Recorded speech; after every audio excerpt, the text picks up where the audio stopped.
एक मशीन बनाया है, उसको पाकिस्तान को कॉल कर देता हूँ। हेलो, मैंने एक चोर पकड़ने वाला मशीन बनाया है, वो कल तक तुम्हारे पास पहुँच जाएगा। फिर जब मशीन पाकिस्तान में आ गया, हाँ थक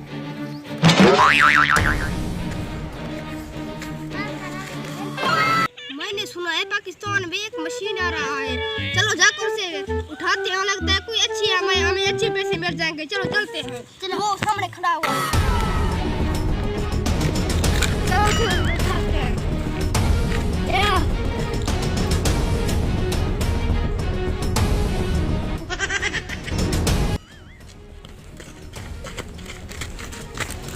अस्सलामुअलैकुम। डॉलर डंप जो तुमने मशीन भेजा वो चोरों ने चोरी कर लिया था। अब हम चोरों को कैसे पकड़ें?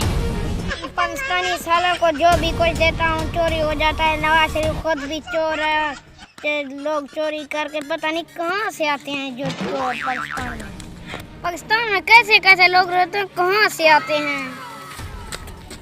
अब तो मोदी साहब मुझे सलाह देंगे, मैं तो लौट